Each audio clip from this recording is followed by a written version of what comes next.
L'info écho avec Capital.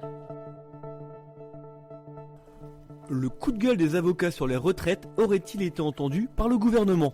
Depuis des mois, les avocats s'opposent à la future réforme.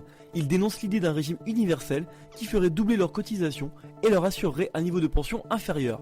Pour les rassurer, l'exécutif leur explique dans un courrier envoyé ce mercredi que le régime universel serait au contraire plus favorable.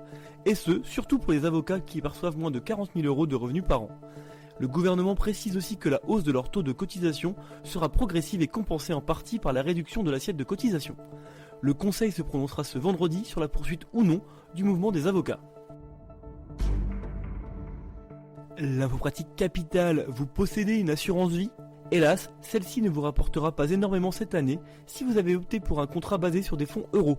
De 1,80% en 2018, le rendement moyen des supports garantis va en effet tomber à 1,40%. C'est ce que révèlent les projections de l'expert Cyril Chartier-Castler du cabinet Good Value for Money. Allianz Vie, General Vie, AXA, cette baisse se confirme chez plusieurs assureurs. Pour ne rien rater de l'évolution des taux de vos contrats préférés, retrouvez sur capital.fr le rendement de plus de 300 assurances vie. Le chiffre du jour, moins 23%, c'est la baisse enregistrée du prix du mètre carré dans certains quartiers de l'île de Manhattan. Moins 19, moins 20, moins 23%. Depuis 2 ans, une braderie immobilière phénoménale se joue dans les plus beaux quartiers de New York. Alors, Big Apple va-t-elle devenir le nouvel Eldorado pour les acheteurs ? Eh bien pas pour tout le monde, cette tendance concernant principalement les appartements grand luxe. Depuis 10 ans, la construction de ce type de logement s'y est multipliée. Mais ne trouvant plus preneur, leurs tarifs de vente sont revus à la baisse. C'est le cas de cet appartement exceptionnel près de Central Park, mis en vente à 35 millions d'euros il y a un an, il est passé sous la barre des 30 millions d'euros.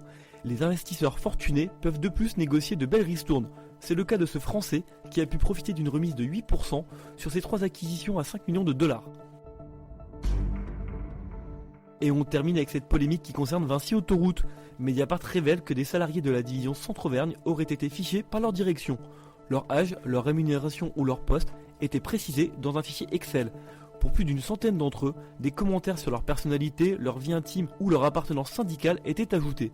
Ce fichage irait à l'encontre du Code du travail et de la loi à plusieurs titres. Vinci a toutefois démenti tout fichage qui serait contraire à ses convictions. La CGT Autoroute du sud de la France pourrait néanmoins porter cette affaire devant la justice. C'était l'info écho avec Capital.